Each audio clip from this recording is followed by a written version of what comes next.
नमस्कार, exam selection 360 पर आपका स्वागत है। मैं हर्षवर्धन रोज की तरह आज आपके लिए फिर एक बेहतरीन क्लास लेकर आया हूं, जिसमें हम पढ़ने वाले हैं आज के टॉप मोस्ट करंट क्वेश्चन। देखो, सबसे पहले मैं आपको बता दूं कि जितने बच्चे यहाँ वीडियो देख रहे हैं, सारी वीडियो अगर आप कंप्लीट वीडियो देखोगे तो सबसे बेहतरीन क्वेश्चन सबसे लास्ट तक पहुंचाए गए हैं।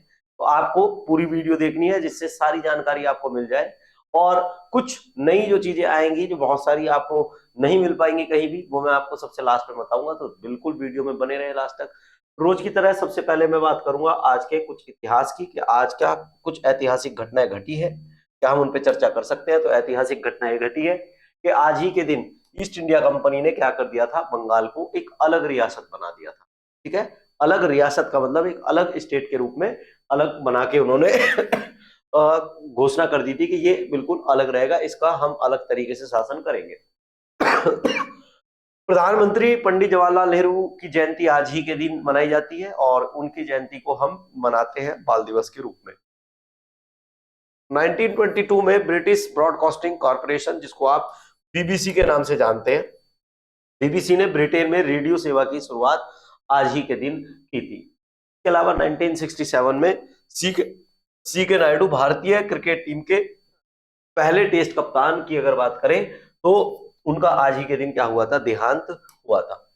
इंडियन ऑयल कॉर्पोरेशन का नया अध्यक्ष, पहला ही आपका सवाल है जो पेपर में आप समझ लो रखा हुआ मिलेगा आपको भाई, कि इंडियन ऑयल कॉर्पोरेशन का नया अध्यक्ष कौन बना है। भारत की सरकारी कंपनी है। सरकारी कंपनियों के जब भी सीईओ अध्यक्ष बदले जाते हैं, सीधी सी बात है, पेपर में सीधा सीधा रखा हुआ मिलेगा। तो अगर आपसे पूछा जाए तो इसका आंसर जो है वो है अरविंदर सिंह साहनी, जो है क्या बने हैं इसके, अरविंदर सिंह साहनी इसके नए अध्यक्ष बने हैं। बात करते हैं किसके बारे में, अरविंदर सिंह साहनी देश की सबसे बड़ी जो तेल कंपनी है इंडियन ऑयल कॉर्पोरेशन, इसका अध्यक्ष इनको नियुक्त किया गया है। और वर्तमान में आईओसी में पेट्रोकेमिकल्स डिवीजन में बिजनेस डेवलपमेंट के कार्यकारी अधिकारी के रूप में ये काम कर रहे थे। अब इनका प्रमोशन करके इनको आईओसी का अध्यक्ष ही बना दिया। आईओसी की अगर बात करें तो आईओसी की स्थापना जब दूसरी आपकी पंचवर्षीय योजना चल रही थी, औद्योगिक के ऊपर, जब भारत ने सबसे ज्यादा उद्योगों के ऊपर सबसे ज्यादा जब भारत ने काम किया, उस समय आईओसी की स्थापना की गई। और आपका मुख्यालय देखो, पंजीकृत की अगर बात करें तो ये कंपनी पंजीकृत मुंबई में है, और इसका मुख्यालय कहां पर है, नई दिल्ली में। ये वाली बात आपको ध्यान रखनी है। ये क्वेश्चन आपका पिछली बार जो एनटीपीसी का 2018 वाला क्वेश्चन है उसमें आया था, और ये पंजीकृत से क्वेश्चन पूछ लेता है कई बार। ठीक है भैया। स्वामित्व की अगर बात करें तो सरकारी कंपनी है, सरकारी कंपनी है तो भारत सरकार की है। ये आपको बात ध्यान रखनी है। अगले क्वेश्चन पे आते हैं मेरे भाई। तो संयुक्त राष्ट्र जलवायु परिवर्तन सम्मेलन, जिसको आप जान रहे हैं कॉन्फ्रेंस ऑफ पार्टियों का समूह, ये इसकी 29वीं बैठक जो है इसका आयोजन किया जा रहा है। और ये पूछना चाह रहा है कि ये वाला 29वां जो आयोजन है इसका कहां पर हो रहा है। मैं आपको बता दूं कि इसका आयोजन बाकू शहर में हो रहा है। बाकू शहर की अगर बात करें तो बाकू शहर आपका अजरबैजान अजरबैजान की राजधानी है। इसमें कुल मिला के आपके 200 देश जो है शामिल हो रहे हैं। और अब की बार इसमें अफगानिस्तान को, किसको, अफगानिस्तान की जो सरकार है, इसका नाम क्या है, तालिबान, इसको भी इसमें क्या किया गया है, शामिल किया गया है। ये आपका 22 तारीख तक कार्यक्रम चलेगा। दुनिया भर के देश इस पर चर्चा करेंगे कि किस तरीके से हमारा जो क्लाइमेट चेंज हो रहा है वो किस तरीके से रोका जाए। और जो आपके विकासशील देश हैं, विकसित देश, उनको जो है फंडिंग देंगे। कुछ फंडिंग पर इशू चल रहे हैं, उनके बारे में और बात कर सकते हैं कि अरब देशों ने 1.1 ट्रिलियन वार्षिक लक्ष्य का प्रस्ताव रखा है, जिसमें विकसित देशों से लगभग 441 बिलियन जो है प्रत्यक्ष अनुदान लिया जाएगा। तो अरब देश कह रहे हैं कि बड़ा मोटा पैसा इसमें लगेगा, जब जाके हमारी जो इकोनॉमी, जो हमारी क्लाइमेट है वो सुधर सकती है। और उन्होंने बताया कि 441 बिलियन का प्रत्यक्ष अनुदान इसमें बताया गया है। आपको अगर मैं बता दूं तो पेरिस समझौता आपका कब हुआ था, पेरिस समझौता 2015 में हुआ था। और आपका क्योटो प्रोटोकॉल की अगर बात करें तो 2005 में क्योटो प्रोटोकॉल को अपनाया गया था। आपको मैं बता दूं, कॉन्फ्रेंस ऑफ पार्टीज की जो पार्टी होती हैं, जो बैठकें होती हैं, उनमें अमेरिका शामिल नहीं होता। क्यों? क्योंकि 2015 में जो पेरिस जलवायु समझौता था उससे क्या हो गया था, अमेरिका बाहर हो गया था। ये बात आपको ध्यान रखनी है। अगले क्वेश्चन पर आते हैं। देखो मेरे भाई, बहुत ही बेहतरीन क्वेश्चन है। और सुबनसिरी एक नदी है, आपको पता होगा कि एक नदी जो 3 देशों में बहती है, जिसका नाम है ब्रह्मपुत्र। ब्रह्मपुत्र नदी की सबसे बड़ी सहायक नदी है, उसका नाम है सुबनसिरी।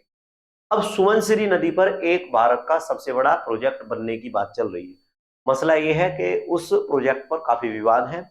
उस विवादों को पहले भारत सरकार ने लगभग लगभग सुलझा लिया है, और अगले साल से भारत का सबसे बड़ा जो रिवर प्रोजेक्ट है वो बनने वाला है। इसमें अगर बात करें तो इसका नाम है सुबनसिरी लोअर जल विद्युत परियोजना।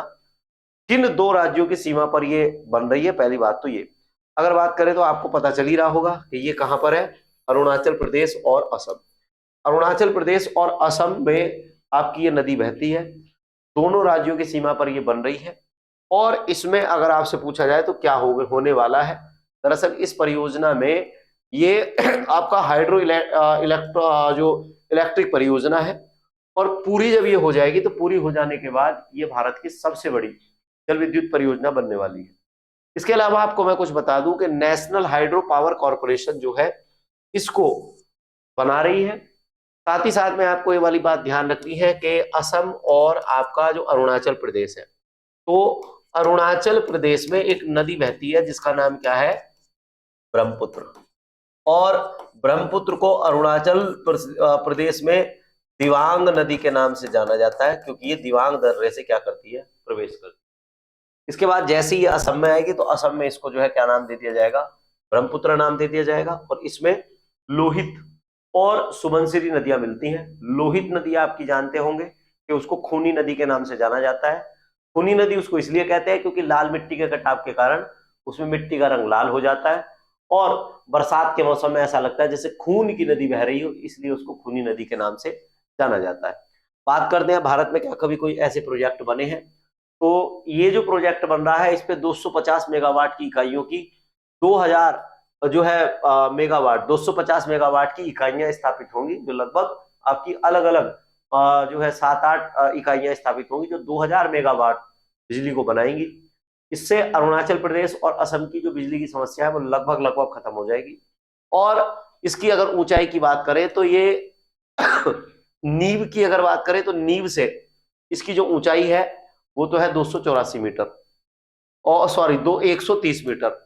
और अगर बात करें नदी तल से इसकी ऊंचाई कितनी है, तो नदी तल से इसकी ऊंचाई है 116 मीटर।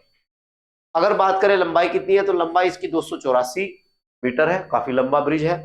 और भारत की पहली नदी परियोजना की बात करें तो दामोदर घाटी नदी परियोजना जो है ये सबसे पहले भारत में बनी थी। और इसी परियोजना को पूरा होने के बाद भारत के मंदिर मस्जिद गुरुद्वारे पंडित जवाहरलाल नेहरू ने जो कहा था, भारत की परियोजना को ही कहा था। अगले क्वेश्चन पर और आ सकते हैं कि अभी तक पूरी हो चुकी भारत की सबसे बड़ी नदी परियोजना की अगर बात करें तो भाखड़ा नागल बांध परियोजना है। ये आपकी पंजाब और कहां पर, हरियाणा में, सॉरी हिमाचल प्रदेश में, पंजाब और हिमाचल प्रदेश के बॉर्डर पे है। भाखड़ा वाला जो क्षेत्र है वो आपका कहां पर आएगा, पंजाब में आएगा। और नागल वाला जो क्षेत्र है वो आपका कहां पर आएगा, हिमाचल प्रदेश में आएगा। यहां पर आपकी दो नदियां सतलुज, और सतलुज के साथ साथ इसमें आपको ध्यान रखना है सतलुज की जो सहायक नदियां यहां पर आकर मिलती है। और इसमें एक गोविंद वल्लभ पंत सागर झील बनती है जो सबसे बड़ी कृत्रिम झील में से एक है भारत की। इसके अलावा यहां से एक नहर निकलती है जिसका नाम है इंदिरा नहर। और इंदिरा नहर को क्या कहा जाता है, दक्षिणी राजस्थान की जीवन रेखा भी कहा जाता है। ये सारी बात आपको ध्यान रखनी है।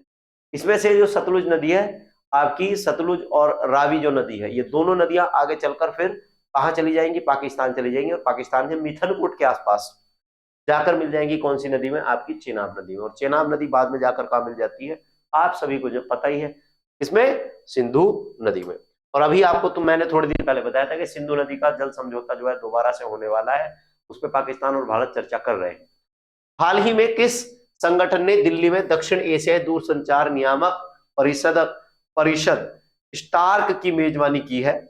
अगर आपसे पूछा जाए तो आंसर आ जाएगा इसका भारतीय दूरसंचार नियामक प्राधिकरण। भारतीय दूरसंचार नियामक प्राधिकरण के द्वारा इसकी जो है मेजबानी की गई है।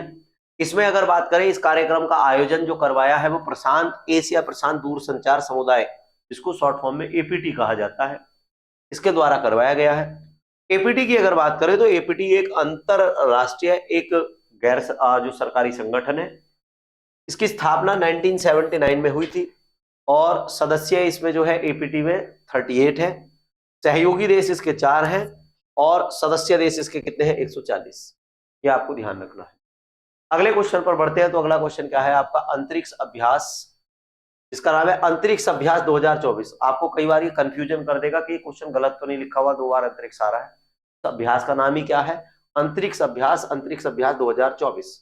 ठीक है। का उद्घाटन कहाँ किया गया है? अगर ये वाली बात करें तो डिफेंस स्पेस एजेंसी, आपको पता ही होगा। बताओ जरा कहाँ हो रहा होगा ये? तो आंसर आपका आ जाएगा नई दिल्ली में इसका जो है उद्घाटन किया गया है। कहां पर? नई दिल्ली में इसका उद्घाटन किया गया है। साथ ही में आपको मैं बता दूं ये भारत का पहला अंतरिक्ष अभ्यास होगा और ये अभ्यास जो है अंतरिक्ष की परिसंपत्तियों सेवाओं को बढ़ते हुए खतरों को देखते हुए किया गया है, जिसमें हम कई बार क्या करते हैं, जो हमारे अंतरिक्ष के जो खतरे होते हैं उनको हम किस तरीके से दूर कर सकते हैं, जो एस्ट्रॉयड आते हैं उनको हम किस तरीके से रोक सकते हैं, या अगर वो हमारे ऊपर जो हानि करेंगे उनको हम कैसे रोकेंगे। इसके अलावा हम जिस तरीके से नई नई जो दूरबीन बना रहे हैं उनका प्रयोग कैसे करें, नए सैटेलाइट जो छोड़ रहे हैं अगर उनसे सिग्नल हमारे कट जाए उनको कैसे कंट्रोल किया जाए, तो सारी चीजें इसमें हुई है। अगर बात करें इसका उद्देश्य तो नेशनल जो आपकी बात करें जो अंतरिक्ष एजेंसी है उनके उद्देश्यों को क्या करेगा? सुरक्षित करेगा। भारत की अंतरिक्ष क्षमताओं को, सैन्य अभियानों को एक जगह इकट्ठा करके जो है ये दुनिया के सामने प्रस्तुत कर रहा है। इसके अलावा अंतरिक्ष सेवाओं के बीच बाधित होने वाली कमजोरियों की पहचान ये करेगा कि हम किस मामले में कहां किस सिग्नल में कमजोर हो रहे हैं, उन सभी के बारे में ये बड़ी आसानी से बात बताएगा। और इसके अलावा क्या होगा कि प्रतिभागी कौन है, इसमें भाग किस किसने लिया है? तो रक्षा अंतरिक्ष एजेंसी, सेना, नौसेना, वायुसेना, रक्षा साइबर एजेंसी और खुफिया एजेंसी और सामरिक बल कमान, जितनी भी भारत की जो सैटेलाइट से जुड़ी हुई संस्थाएं हैं उन सभी ने इस में भाग लिया है। ये इसलिए महत्वपूर्ण हो जाता है। अगर आप कोई एग्जाम देने जाएंगे एनटीपीसी का, खासकर मेंस एग्जाम, तो उसमें आपको बड़े आराम से डायरेक्ट क्वेश्चन रखा हुआ मिल सकता है। और कई बार तो ये सीधा सीधा ये पूछा जा सकता है क्या कि रक्षा अंतरिक्ष एजेंसी के लिए जो अभी अंतरिक्ष क्षमताओं के लिए सैन्य अभियानों को एकीकृत करके जो अभ्यास किया गया है इसमें भारत की कौन कौन सी संस्थाएं शामिल हुई? तो आप बता सकते हैं भारत की जितनी भी सेना है सब, खुफिया एजेंसी, सामरिक बल, सभी इसमें शामिल हुए। बहुत ही बेहतरीन सा क्वेश्चन है। आज के दिन कौन सा दिवस मनाया जाता है? सभी को पता होगा कि भारत में लगभग लगभग 14 करोड़ लोग क्या हैं, मधुमेह डायबिटीज से क्या है, प्रभावित है। तो डायबिटीज डे या मधुमेह दिवस 14 नवंबर के दिन आपका मनाया जाता है। दरअसल आपको मैं बता दूं कि 14 नवंबर को ही क्यों मनाते हैं, तो सर फ्रेडरिक बैटिंग के जन्मदिन की बात करें तो उनके जन्मदिन के दिन हम जो है ये 14 नवंबर को ये दिवस मनाते हैं। एक्चुअल में क्या हुआ था, सर फ्रेडरिक बैटिंग और चार्ल्स बेस्ट ने 1922 में इंसुलिन की खोज की थी और उस इंसुलिन का जो प्रयोग है हम किसके लिए करते हैं, तो हमारे शरीर में मधुमेह रोग हो जाता है उसको नियंत्रित करने के लिए क्या करते हैं, इसका प्रयोग करते हैं। और आपको पता होगा कि शरीर में आपका एक क्या होता है, स्प्लीन होता है, वो क्या करता है आपका ग्लूकोज सिक्रीट करता है और धीरे धीरे वो इकट्ठा कहाँ होगा, लीवर में। इस सारा सिस्टम जो है आपका मतलब ब्लड में अगर ग्लूकोज की मात्रा ज्यादा हो गई, शुगर की मात्रा ज्यादा हो गई तो भी शुगर मानी जाती है, शुगर की मात्रा कम हो गई तो भी शुगर मानी जाती है। तो इन सबको मेंटेन कैसे करना है, वो सारा कुछ काम कौन करेगा, इंसुलिन करेगा। शुरू में जो इंसुलिन है वो सुअर के प्लीहा से बनाया गया था। आज की डेट में भी जो सबसे महंगे इंसुलिन आते हैं, जो लोग ये कहते हैं ना कि हम शाकाहारी हैं, सब कोई शाकाहारी नहीं है इस दुनिया में, सब डायरेक्ट इनडायरेक्ट वे में कहीं ना कहीं किसी ना किसी चीज में मांस ले जरूर रहे हैं। तो इसमें आपको ये बात जरूर ध्यान रखनी है कि इंसुलिन की खोज कब हुई है, 1992 में, और 1922 में बैटिंग और चार्ल्स बेस्ट ने की थी और बैटिंग का आज जन्मदिन है, इसलिए हैप्पी बर्थडे बैटिंग। और इसके बाद आपका विश्व मधुमेह दिवस आप मना लेंगे आज। इसके बाद आ जाएगा गृह मंत्रालय ने पहली महिला इकाई को हरी झंडी दी है। ये किस अर्धसैनिक बल का हिस्सा है? भाई साहब एसएससी जीडी का आप एग्जाम दोगे, मैं ये कह रहा हूं कंफर्म, अगर नहीं आया तो मैं पढ़ाना छोड़ दूंगा ये वाला क्वेश्चन, कंफर्म ये क्वेश्चन आएगा।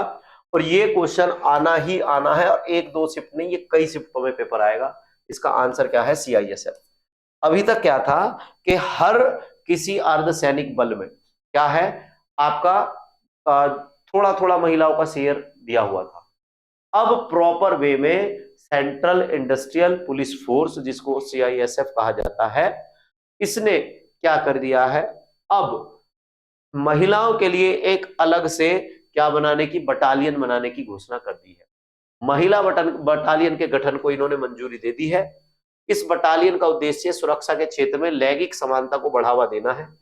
महिलाओं को केंद्रीय सशस्त्र पुलिस बल CAPF जिसको कहा जाता है उसमें शामिल होने के लिए प्रेरित करना है, क्योंकि कई बार ऐसा हो रहा है कि महिलाएं जितनी संख्या में जानी चाहिए उतनी संख्या में वहां तक पहुंच नहीं पा रही। क्लियर है?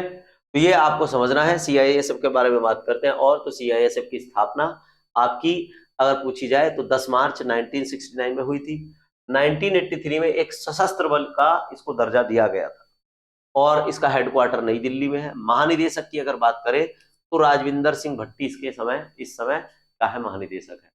और काम की बात यह है कि CISF पूरे भारत में 359 जो बहुत महत्वपूर्ण प्रतिष्ठान है उनकी क्या करता है, सुरक्षा करता है। जैसे एग्जाम्पल के रूप में आप मान सकते हैं आपका ताजमहल, लाल किला, इसके अलावा जहां भी मेट्रो चल रही है वो, अंतरराष्ट्रीय रिसर्च फेलोशिप सेंटर, उन सभी की जो सुरक्षा करने का काम है वो कौन करता है, आपका CISF करता है। ठीक है मेरे भाई, आपको पता भी होगा SSC GD में जो आप पेपर देते हो तो सबसे ज्यादा मेरिट जो है वो किसकी जाती है, CISF की। बहुत बढ़िया सी नौकरी है। तो अगला क्वेश्चन है, प्रधानमंत्री मोदी की 3 देशों की यात्रा G20 शिखर सम्मेलन 16 से 21 नवंबर में यात्रा में कौन से देश में ये नहीं जाएंगे? तो देखो ब्राजील में तो आपका G20 होगा, तो यहाँ तो ये साफ जाएंगे ही जाएंगे। इसके अलावा आपका नाइजीरिया में जाएंगे, गुआना में जाएंगे, ये कहाँ नहीं जाएंगे, आपके पुर्तगाल में नहीं जाएंगे। आंसर क्या है इसका, पुर्तगाल। तो 18 से 19 नवंबर को ब्राजील में G20 शिखर सम्मेलन में प्रधानमंत्री भाग लेने जाने वाले हैं। इसके अलावा यहाँ के राष्ट्रपति लुइज इनासियो लूला दा सिल्वा G20 शिखर सम्मेलन की अध्यक्षता कर रहे हैं। आपको पता होगा G20 शिखर सम्मेलन पिछले साल कहां पर हुआ था, तो पिछले साल हमारे देश में हुआ था। अब के साल कहां हो रहा है, ब्राजील में हो रहा है। ब्राजील की बात करें तो ब्राजील की मुद्रा क्या है, ब्राजीलियन रियल। इसके बाद ब्राजीलिया इसकी राजधानी है और राष्ट्रपति मैंने अभी आपको बताया है लुइज इनासियो लूला दा सिल्वा, यहाँ के ये क्या है, राष्ट्रपति है। अगले क्वेश्चन पर आते हैं। तो नाइजीरिया का दौरा करेंगे 16 से 17 नवंबर तक और इसकी राजधानी है अबूजा। मुद्रा नाइजीरिया नाइरा और यहाँ के राष्ट्रपति है बोला अहमद टिनुबू। इसके अलावा गुयाना की अगर बात करें तो गुयाना की राजधानी है जॉर्ज टाउन और मुद्रा गुयाना डॉलर है और राष्ट्रपति मोहम्मद इरफान अली। इन देशों की यात्रा जो है प्रधानमंत्री करेंगे। इनमें कुछ देश ऐसे हैं जो 17 साल बाद प्रधानमंत्री जाएंगे और एक देश ऐसा है आपका जो गुयाना है, यहाँ पर 68 साल बाद प्रधानमंत्री यात्रा करेंगे। तो ये बहुत महत्वपूर्ण यात्रा होने वाली है। हाल ही में किस मंत्रालय ने राष्ट्रीय MSME क्लस्टर आउटरीच कार्यक्रम को शुरू किया है? तो अगर ये बात करें तो आपको दिखाई दे रहा होगा, निर्मला ताई दिखाई दे रही है आपको। तो आंसर क्या है इसका, वित्त मंत्रालय है ना। वित्त मंत्रालय ने क्या किया है, राष्ट्रीय MSME क्लस्टर आउटरीच कार्यक्रम शुरू किया है।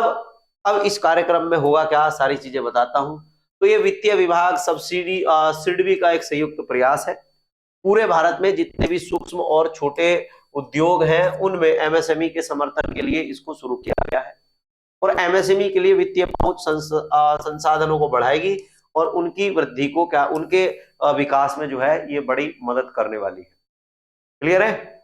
इसके बाद इसमें आप ये भी कह सकते हैं कि कार्यक्रम जो क्लस्टर को मजबूत करने की उनकी विशिष्ट आवश्यकताओं को पूरा करने का एक प्रयास करेगा। वित्त मंत्री आपको पता ही है, सबसे लंबे समय तक महिला के रूप में वित्त मंत्री का कार्यकाल अगर किसी का रहा है तो वो किसका रहा है, आप बता दोगे, निर्मला सीतारमण का। और निर्मला सीतारमण ने अभी तक 8 बार बजट पेश कर दिया है, सबसे ज्यादा बार बजट पेश करने वाली महिला बन गई है और भारत का पहला पेपरलेस बजट भी निर्मला सीतारमण के द्वारा ही पेश किया गया था। एक बहुत ही खतरनाक बीमारी जिसको कहा जाता था टॉक्सिक एपिडर्मल नोक्रोलिसिस, ठीक है, शॉर्ट फॉर्म में कहा जाता है टैन। ये एक ऐसी बीमारी थी जिसका कोई भी इलाज नहीं था। अब ये बीमारी ऐसी है कि जो हाल ही में समाचारों में देखी गई है और ये क्या है, एक त्वचा रोग है। ये एक लाइलाज बीमारी थी और इसका जो है क्या हो गया, इलाज हो गया है। टैन जो है अगर बात करें तो ये लेयल सिंड्रोम इसको कहा जाता है। एक दुर्लभ बीमारी है, जानलेवा त्वचा रोग है। इसमें लगभग 99% लोग मर ही जाते हैं, 99.99% लोग मर जाते हैं। टेन की अगर बात करें तो एसडीएस आमतौर पर दवाओं जैसे एंटीबायोटिक्स और एंटीकॉलवेंट्स के प्रति प्रतिक्रिया कारक होते हैं। भाई कई बार आप एंटीबायोटिक दवाई खा रहे हैं, उनसे जो है शरीर में रिएक्शन हो जाता है, उससे बीमारी हो जाती है। ज्यादातर जिन लोगों का प्रतिरक्षा तंत्र कमजोर होता है उनको आपका एसजेएस या टेन विकसित हो जाता है और उससे उनकी मृत्यु हो जाती है। ठीक है। ऑस्ट्रेलिया और जर्मनी के शोधकर्ताओं ने पहली बार टॉक्सिक एपिडर्मल नोक्रोलोसिस, जिसको टेन कहा गया है, यहां पर इनका सफलतापूर्वक जो है क्या कर दिया, इलाज कर दिया। ये बहुत ही एक बड़ा मतलब आप कह सकते हैं कदम है किसके क्षेत्र में, आपका जो ये चल रहा है ना, क्या कहते हैं इसको, चिकित्सा के क्षेत्र में। चिकित्सा के क्षेत्र में एक ऐसी बीमारी जिसमें 99% लोग मरी जाते हैं उसका इलाज कर देना तो एक क्रांति की तरह है। तो ध्यान रखना है कहाँ के, ऑस्ट्रेलिया और जर्मनी के डॉक्टरों ने क्या कर दिया है, इसको सही कर दिया है। चलो फिर आज के लिए इतना ही, पढ़ते हैं क्वेश्चन। कल फिर एक नई क्लास में मिलेंगे, बहुत बेहतरीन की क्लास होने वाली है अगली वाली। और सभी लाइक शेयर सब्सक्राइब करते रहे जिससे हम सारी चीजों को देखते रहे, पढ़ते रहे। ठीक है, यहाँ तक आपने वीडियो देखी है, मजा आया होगा। आज बिल्कुल शांति से धीरे से हमने पढ़ाई की है। तो मिलते हैं कल एक क्लास में। धन्यवाद।